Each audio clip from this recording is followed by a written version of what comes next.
الحمد لله نحمده ونستعينه ونستغفره ونؤمن به ونتوكل عليه ونعوذ بالله من شرور أنفسنا ومن سيئات أعمالنا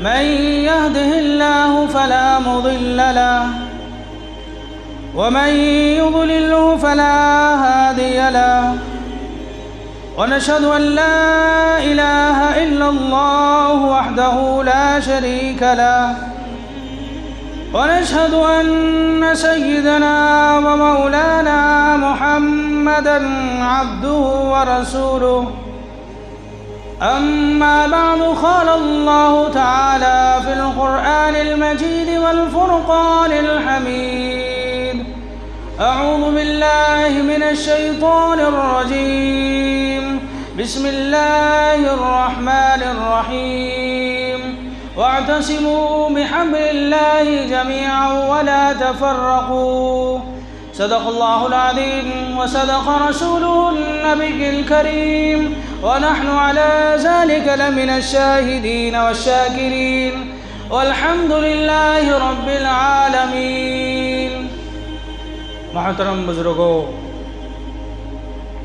عزیز ساتھیوں، سب سے پہلے اللہ رب العزت کا ہم شکر ادا کرتے ہیں اس خالق السماوات والارض نے ہم گنہگاروں کو، خطا کاروں کو، ریاکاروں کو اپنے مبارک گھر میں جمع کیا۔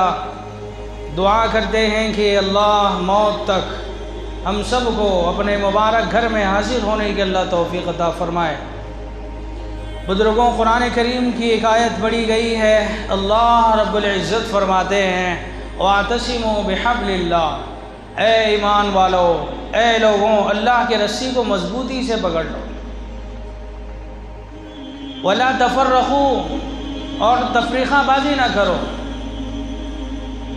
بزرگوں، اللہ تبارک و تعالیٰ نے اس آیت کے اندر صاف طریقے سے فرمایا ہے کہ اے لوگوں، اے ایمان والو،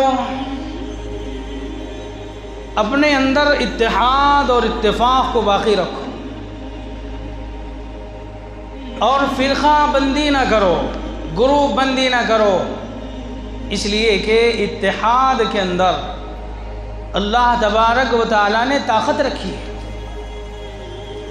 ہر جماعت اتحاد کا سبب دیتی ہے، چاہے جماعت سیاست کی ہو یا جماعت دین کی ہو، ہر کوئی یہ کہتا ہے کہ آپس میں اتحاد کو باقی رکھو، اس لیے کہ اتحاد کے ذریعے سے آپس کے اندر محبت رہتی ہے اور آپس کے اندر ایک دوسرے سے تعلقات رہتے ہیں اور اللہ تبارک و تعالیٰ کی نصرتیں آتی ہیں۔ اس لیے فرمایا گیا کہ تم آپس میں سب مل جل کر رہو، پیار و محبت سے رہو، ایک دوسرے کا خیال کرتے ہوئے رہو، ایک دوسرے کے کام آتے رہو، ایک دوسرے کی مدد اور اعانت کے کام کرتے رہو۔ اللہ کے حبیب صلی اللہ علیہ وسلم فرماتے ہیں المسلم اخو المسلم۔ دوسری حدیث میں اللہ کے نبی صلی اللہ علیہ وسلم فرماتے ہیں المؤمن مرآۃ المؤمن۔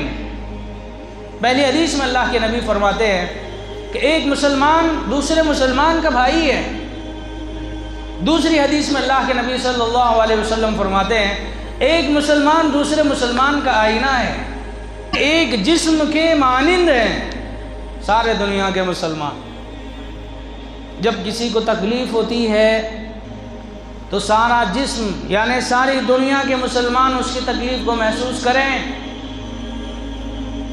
ہمارے ہاتھ میں کوئی چھالا آ جائے، کوئی چوٹ لگ جائے تو سارا جسم اس کی تکلیف محسوس کرتا ہے۔ یہی مثال اللہ کے حبیب صلی اللہ علیہ وسلم نے دی کہ تم سب کے سب ایک جسم کے مانند ہو، کوئی تم میں اعلیٰ نہیں، کوئی تم میں ادنا نہیں، کوئی تم میں عزت والا نہیں، کوئی تم میں ذلت والا نہیں، کوئی تم میں بڑے خاندان والا نہیں، کوئی تم میں چھوٹے خاندان والا نہیں، بلکہ جس نے لا الہ الا اللہ محمد الرسول اللہ پڑھ لیا وہ سب کے سب ایک صف میں کھڑے ہو جاتے ہیں۔ یہ اسلام کا حسن ہے، یہ اسلام کی خوبی ہے۔ اسلام کو اگر آپ دیکھنا چاہتے ہیں، اسلام کی خوبیوں کو دیکھو، اسلام سمجھ میں آئے گا۔ اللہ کے حبیب صلی اللہ علیہ وسلم فرما رہے ہیں کہ سارے کے سارے مسلمان ایک جسم کے مانند ہے، کوئی اعلیٰ نہیں، کوئی ادنا نہیں، کوئی حقیر نہیں، کوئی ذلیل نہیں، ہاں کوئی اونچے خاندان والا نہیں، کوئی نیچے خاندان والا نہیں۔ اللہ تعالیٰ قرآن میں فرما رہا ہے لِتَعَارَفُوا، ہم نے جو قبیلے خاندان بنائے اس لیے بنائے تاکہ تم ایک دوسرے کو پہچانو۔ کوئی شیخ برادری کا ہے، کوئی سید برادری کا ہے، کوئی خان ہے، کوئی پٹھان ہے، جو بھی ہے، اللہ فرما رہے ہیں یہ سب اس لیے ہے تاکہ تم آپس میں ایک دوسرے کو پہچانو۔ اس سے بڑھ کر اس کی کوئی حیثیت دین اسلام میں نہیں۔ جس طرح دوسرے مذاہب میں ہے کہ ہم اعلیٰ ہیں، تم ادنا ہیں، ہم افضل ہیں، ہم عزت والے ہیں، تم ذلت والے ہیں، ہمارا مقام یہ ہے کہ ہم سیدھا سیدھا جنت میں جائیں گے، آپ جہنم میں جائیں گے، یہ ہمارے اسلام میں نہیں، یہ ہمارے شریعت میں نہیں۔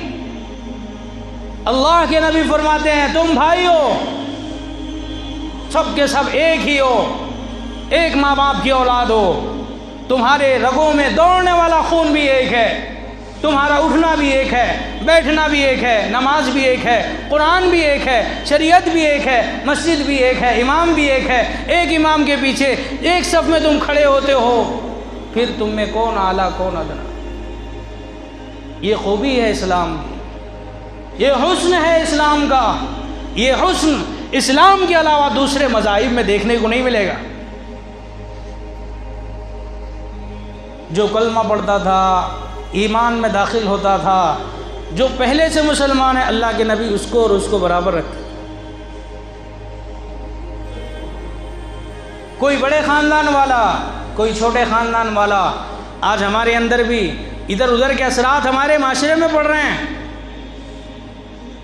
ہمارے اندر بھی یہ چیزیں پیدا ہو رہی ہیں، جس کی وجہ یہ ہے کہ آج ہمارے گھرانوں کا سکون غارت ہو گیا ہے، صرف اس وجہ سے کہ میں اعلیٰ، میں بہتر، میں اچھا، وہ برا۔ تم اسی میں رہو، اپنے خاندانوں میں رہو، اس کے آگے نہ نکلو، اس کے باہر نہ نکلو۔ ارے عقل کے اندھوں، اللہ سے پوچھو، رسول اللہ سے پوچھو، اللہ کے حضور صلی اللہ علیہ وسلم کیا فرما رہے ہیں؟ تم سب کے سب آپس میں بھائی ہو، ایک جسم کے مانند ہو، کوئی اعلیٰ نہیں، کوئی ادنا نہیں، کوئی سید، کوئی پٹھان، کوئی خان، کوئی معنی نہیں رکھتے۔ اللہ فرماتا ہے ہاں تم میں ہمارے نزدیک مقبول وہ ہے جو تقوی میں تم میں سب سے زیادہ آگے، جو طہارت میں، خوف خدا میں، للہیت میں، جس کے آنسو بہتے ہو، جس کا مقام اللہ کے نزدیک بلند ہو جاتا ہے۔ اسلام میں کسی کی نہیں چلتی، یہ تو عام چھوڑو، خاص میں بتا رہا ہوں، یہ بیماری پیدا ہو رہی ہے۔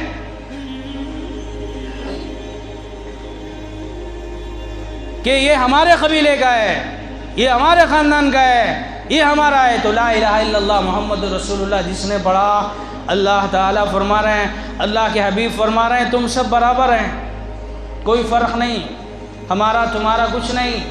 جس نے بھی کلمہ پڑھا وہ اپنا بھائی ہے۔ جو کلمہ پڑھنے والا ہے، جھوپڑی کا رہنے والا ہو یا محل کا رہنے والا ہو، اللہ کے نزدیک اس کے اندر کوئی فرق نہیں۔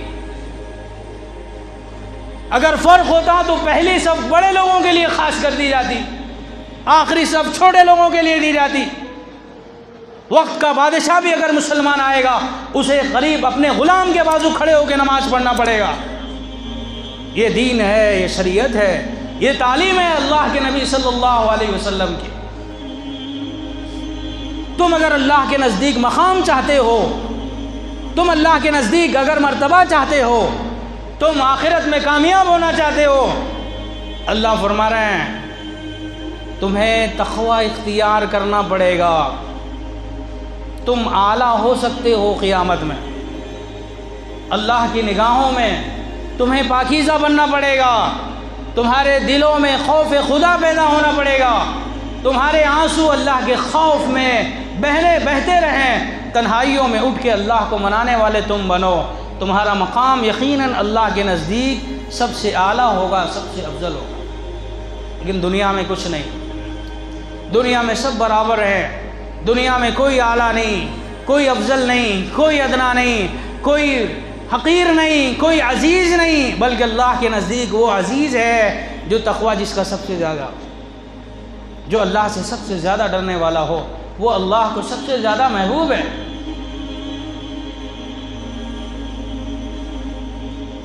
بزرگوں، ان ماحول پہ نظر ڈالیں، ان حالات پہ غور کریں، سب سے زیادہ ضرورت اس بات کی ہے کہ مسلمان اپنے صفوں میں اتحاد پیدا کریں،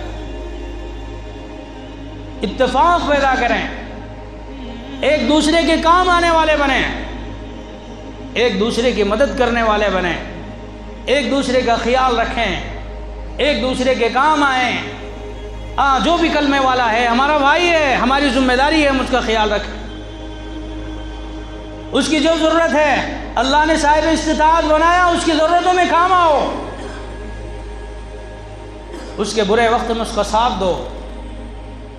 اس کی طاقت، ایک مسلمان دوسرے مسلمان کی طاقت ہے، ایک مسلمان دوسرے مسلمان کا بھائی ہے، ایک مسلمان دوسرے مسلمان کا آئینہ ہے، ایک مسلمان، بلکہ اللہ کے نبی نے فرمایا سارے دنیا کے کلمہ گو جو جس نے لا الہ الا اللہ محمد رسول اللہ پڑھا ہے ایک جسم کے مانند ہے۔ یہ کیا ہو رہا ہے میرے بھائیوں؟ ہم اپنے آپ کو عزت والا بتانے کے لیے دوسرے کو ذلیل سمجھ رہے ہیں، اپنے آپ کو عزت والا سمجھ رہے ہیں، پڑوسی کو ذلیل سمجھ رہے ہیں، اپنے آپ کو عزت والا سمجھ رہے ہیں، پڑوسی کو حقیر سمجھ رہے ہیں، حالانکہ وہ بھی لا الہ الا اللہ کا پڑھنے والا ہے، وہ بھی تو مسلمان ہے، وہ بھی تو اللہ کی ذات میں ایمان رکھنے والا ہے، رسول اللہ کی رسالت کا اقرار کرنے والا ہے، پھر تو اعلیٰ وہ ادنا کیسے ہو گیا؟ یہ سبق کس نے تمہیں پڑھایا ہے؟ یہ اسلام کی تعلیم نہیں ہے۔ ہمارے اندر کوئی اعلیٰ نہیں، کوئی ادنا نہیں، کوئی افضل نہیں، کوئی حقیر نہیں، کوئی عزیز نہیں، سب برابر ہے، سب برابر ہے۔ جس نے لا الہ الا اللہ محمد رسول اللہ پڑھ لیا اس کا مقام دوسرے مسلمانوں کے برابر ہے۔ آج یہ بیماری ہمارے اندر پیدا ہو رہی ہے، اس چیز کو ہم اپنے اندر سے ختم کریں، اپنے آپ کو عاجز بنا کے رکھیں، اپنے آپ کو کمتر محسوس کریں، اپنے آپ کو عزت والا سمجھ کر، اعلیٰ سمجھ کر، ایک دوسرے کو حقیر سمجھ کر بزرگوں اپنی آخرت کو برباد نہ کریں۔ یقیناً اللہ نے کسی کو مال دیا ہوگا، کسی کو بڑے کاروبار دیے ہوں گے، کسی کو زیادہ مال دیا ہوگا، کسی کو کم دیا ہوگا، یہ تو اللہ کی طرف سے ملنے والی چیز ہے، یہ اکڑنے کی چیز نہیں ہے، یہ فخر کی چیز بھی نہیں ہے، یہ باقی رہنے کی بھی چیز نہیں ہے، یہ آج ہے، آج تیرے پاس ہے، کل اس کے پاس چلا جائے گا۔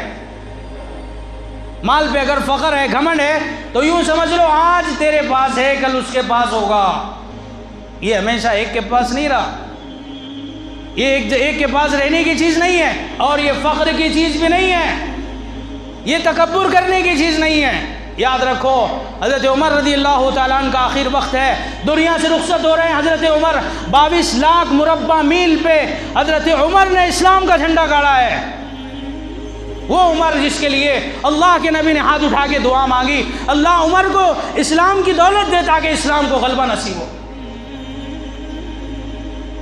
حضرت عمر مسلمان ہوئے، اسلام کو طاقت ملی، اسلام کے کام کیے، صحابہ نے اپنا سب کچھ دین پہ لگا دیا۔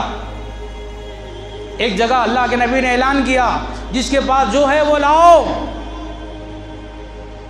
حضرت عمر گھر گئے، جو کچھ بھی تھا آدھا آدھا تقسیم کر کے اللہ کے نبی کے پاس لا کے قدموں میں رکھ دیا۔ حضرت ابو بکر بھی آئے۔ صحابہ کا ایک دوسرے سے مقابلہ عزتوں میں نہیں ہوتا تھا، صحابہ کا مقابلہ بڑے گھر بنانے میں نہیں ہوتا تھا، صحابہ کا مقابلہ بڑی میجارٹی جمع کرنے میں نہیں ہوتا تھا، صحابہ کا مقابلہ کس میں ہوتا تھا؟ حضرت ابو بکر بھی آئے۔ اللہ کے نبی نے پوچھا ابو بکر گھر والوں کے لیے کیا چھوڑ آیا؟ کہا کہ اللہ اور اس کے رسول کی محبت کو چھوڑ آیا، باقی جو کچھ بھی گھروں میں تھا میں سارا کا سارا لے آیا۔ تو صحابہ فخر کس پہ کرتے تھے؟ صحابہ ایک دوسرے سے آگے کس چیز پہ بڑھتے تھے؟ خرچ کرنے پہ بڑھتے تھے۔ اللہ کے نبی کے قدموں میں لا کے دولتوں کو نچھاور کرتے تھے صحابہ۔ تو یہ چیز ہے فخر کی کہ آپ نیکی کر کے فخر کرو، نمازیں زیادہ پڑھ کے فخر کرو، قرآن زیادہ پڑھ کے فخر کرو، صدقہ زیادہ دے کے فخر کرو، دین کے کام زیادہ سے زیادہ کر کے فخر کرو۔ یہ فخر کی چیز ہے، مالداری فخر کی چیز نہیں، حسب و نسب فخر کی چیز نہیں، یہ سب یہیں چھوڑنے والی ہے۔ تو وہ عمل کر کے روتے تھے صحابہ، ساری زندگی اللہ کے دین پہ خرچ کر کے روتے تھے صحابہ، سارا مال اللہ کی راہ میں لگا کے روتے تھے صحابہ، ساری زندگی اللہ کی راہ میں خرچ کر کے روتے تھے صحابہ۔ لیکن بزرگوں آج ہمارا کیا معیار بن گیا؟ آج ہمارا کیا مقصد ہو گیا زندگی گزارنے کا؟ آج ہم کیا سمجھ کے بزرگوں ایک دوسرے پہ فخر کر رہے ہیں؟ دنیا فخر کرنے کی چیز نہیں ہے، دنیا ختم ہونے کی چیز ہے۔ دنیا کسی کے پاس رہنے کے لیے نہیں آئی، دنیا ہر انسان سے چھوٹ جائے گی، انسان دنیا کو چھوڑ دے گا، باقی نہیں رہے گی۔ باقی کیا رہے گا؟ اعمال باقی رہیں گے بزرگوں، دین باقی رہے گا، اچھے اعمال باقی رہیں گے، نیکیاں باقی رہیں گی، اس پہ محنت کرو۔ تو میں عرض کر رہا تھا اللہ تبارک و تعالیٰ نے دین اسلام میں ہر مسلمان کو برابر کا حق دیا ہے۔ ہمارے اندر یہ صرف اسلام کی خوبی ہے جس کے اندر ہم سب برابر ہیں، ہمارے اندر کوئی اعلیٰ نہیں، کوئی افضل نہیں، کوئی عزت والا نہیں، کوئی ذلت والا نہیں، کوئی سید ہے تو وہ آگے صف میں، کوئی پٹھان ہے تو پیچھے صف میں نہیں، بلکہ جو لا الہ الا اللہ محمد الرسول اللہ کا پڑھ لیا، جس نے کلمہ پڑھ لیا وہ ہمارا بھائی ہے، ہمارا برابر کا ہے۔ جس کے پاس تقوی زیادہ ہوگا، جس کے دلوں میں خوف خدا زیادہ ہوگا، جس کے دلوں میں اللہ کا ڈر زیادہ ہوگا، وہ اللہ کو محبوب ہے، وہ اللہ کو محبوب ہے، چاہے وہ جھوپڑی میں رہنے والا ہی کیوں نہ ہو، ایک وقت کھاتا اور ایک وقت فاقے سے رہنے والا ہی کیوں نہ ہو۔ اللہ تقوی کو دیکھ کر انسان کو قبول کرتے ہیں بھائی، اس لیے اپنی زندگیوں میں تقوی پیدا کریں، اپنی زندگی میں خوف خدا پیدا کریں، اپنی زندگیوں میں للہیت پیدا کریں، اعمال اللہ کے لیے کرنے والے بنیں، دنیا کے لیے نہیں، ریاکاریوں سے پاک زندگی گزاریں، اللہ کو منا کے زندگی کو گزاریں۔ میرے بھائیوں، آخری بات میں آپ حضرات کے سامنے یہ کر رہا ہوں کہ حضرات صحابہ کرام رضی اللہ علیہ مجمعین ہمارے لیے حضور صلی اللہ علیہ وسلم کا عمل ہمارے لیے مشعل راہ ہے، اسے دیکھ کر ہم زندگی کو گزاریں، ان کی زندگیوں کو دیکھ کر اپنی زندگی کو درست کریں۔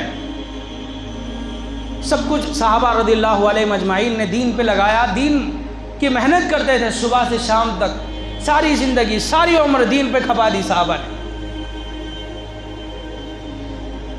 حضرت سعد بن ابی وقاص رضی اللہ تعالیٰ عنہ صحابی رسول ہیں، حضرت عبداللہ بن جحش رضی اللہ تعالیٰ عنہ صحابی رسول ہیں۔ جنگ احد کے موقع پر، اس جنگ کے موقع پر دونوں ساتھی دیکھو آپس میں کیسی محبت تھی صحابہ کی۔ مکہ چھوڑ کر مہاجرین مدینہ گئے، انصار نے ان کا استقبال کیا، انہیں اپنے گھر میں حصہ دیا، اپنے باغات میں حصہ دیا، اپنے ساتھ کمائیوں میں شریک کیا، ان کا استقبال کیا۔ اللہ کے نبی صلی اللہ علیہ وسلم نے انصار و مہاجرین کو بھائی بتایا، دونوں بھائی بھائی بن کے زندگی گزارے۔ تو صحابہ میں محبتیں تھیں، آپس میں اتحاد تھا، آپس میں اتفاق تھا۔ تو یہی چیز تھی جو اسلام کو دنیا کے اندر اس زمانے میں اسلام کو جو اتنی طاقت ملی اور اتنی فتوحات ملی مسلمانوں کو، اس کی واحد وجہ آپسی اتحاد تھی۔ تو صحابہ کا اتنا آپس میں ایک دوسرے سے محبت تھی. 2 صحابی آ رہے ہیں, جنگ کا ماحول ہے, آگے کہہ رہے ہیں کہ چلو ہم دونوں مل کے اللہ کے سامنے دعا کریں. حضرت سعد بن ابی وقاص رضی اللہ تعالیٰ عنہ, حضرت عبداللہ بن جحش رضی اللہ تعالیٰ عنہ, 2 صحابی ہیں اور دونوں مشورہ کر رہے ہیں کہ چلو اللہ کو منائیں, ہمیں تو مانگنے کی فرصت ہی نہیں ملتی. صبح سے شام تک دنیا داری میں, پھر شام میں پھر دنیا داری کے تذکرے قصے, رات پوری ہو رہی. یوں محسوس ہوتا ہے کہ گویا دنیا میں آنے کا مقصد ہی نوٹ کمانا بن گیا مسلمان, اس کے علاوہ کوئی مقصد نہیں رہا. تو وہ 2 صحابی ہیں, جنگ کا میدان ہے, جنگ کا میدان ہے, تھوڑی سی فرصت ملی, مشورہ ہو رہا ہے دونوں کا کہ چل بھائی دونوں مل کے اللہ کو راضی کریں, میں دعا کروں گا تم آمین کہنا, تم دعا کرو میں آمین کہوں گا. 2 ساتھی ہیں, بیٹھ گئے کونے میں جا کے دعا کر رہے ہیں. حضرت سعد بن ابی وقاص نے دعا کی, اللہ میرا مقابلہ ایسے قوی شخص سے کرانا, ایسے دشمن کے ایسے قوی انسان سے میرا مقابلہ کرانا, میرا اس سے مقابلہ ہو جائے اور تھوڑی دیر کے بعد میں اس پر فتح حاصل کر لوں, میں اسے ختم کر دوں. حضرت عبداللہ بن جحش نے آمین کہا. پھر جب حضرت سعد بن ابی وقاص پیچھے آئے, حضرت عبداللہ بن جحش دعا کر رہے ہیں. دعا میں کیا کر رہے ہیں, اللہ کل ایسے بڑے ظالم سے, ایسے قوی انسان سے میرا مقابلہ کرا دے اللہ, جب وہ مجھے میرا اس سے مقابلہ ہو تو وہ مجھے شہید کر دے, وہ میرے سینے کو چاک کر دے, میرے ہاتھوں کو کاٹ دے اور میرے کانوں کو کاٹ دے, میری ناک کو کاٹ دے, میرے سینے کو پھاڑ دے. اور اس کے اوپر حضرت سعد بن ابی وقاص آمین کہہ رہے ہیں, حضرت عبداللہ بن جحش دعا کر رہے ہیں, شہادت کی دعا کر رہے ہیں, اور کہہ رہے ہیں کہ اللہ قیامت کا میدان ہو, اسی حالت میں تیرے حضور پیش ہوں اور تو کہے عبداللہ بن جحش کی کیا حالت بنا رکھی ہے, اللہ میں تیرے سامنے کہہ سکوں اے اللہ میں نے ان ہاتھوں کو تیری راہ میں کٹایا, تیری رضا کے لیے کٹایا, میں نے ان پیروں کو تیری رضا کے لیے کٹایا, میں نے ان کانوں کو, ان آنکھوں کو, ان ناک کو, میں نے اس سینے کو تیری راہ میں پھاڑ دیا ہے, اللہ تو اسے قبول فرما لے. جب شام ہوئی, جنگ ختم ہوئی, حضرت سعد بن ابی وقاص رضی اللہ عنہ فرما رہے ہیں ہم نے دیکھا جس طرح سے عبداللہ بن جحش نے دعا مانگی تھی, اسی حالت میں ہم نے شام میں دیکھا ہے کہ ان کے ہاتھ کاٹے گئے, ان کے پیر کاٹے گئے, ان کے کان کاٹے گئے, اور یہی حالت میں وہ ہمیں دستیاب ہوئے, اور کہہ رہے ہیں کہ انشاءاللہ ان کی دعا میری دعا سے لاکھ درجے بہتر تھی, وہ شہید ہو گئے, جام شہادت نوش فرمائے. تو یہ صحابہ تھے, مال بھی دے دیا, جان بھی دے دی, پھر اللہ سے دعا کر رہے ہیں, قبولیت کی دعا کر رہے ہیں. عمل کر کے کوئی تکبر نہیں تھا, عمل کر کے قبولیت کی دعا کرو, اس لیے کہ عمل قبول ہوگا تو اجر ملے گا, عمل قبول نہیں ہوگا تو اجر نہیں ملے گا. اللہ سے دعا ہے کہ اللہ تعالیٰ مجھے بھی آپ کو بھی جو بھی کہا گیا سنا گیا اللہ عمل کی توفیق عطا فرمائے. آمین. وآخر دعوانا الحمدللہ رب العالمین.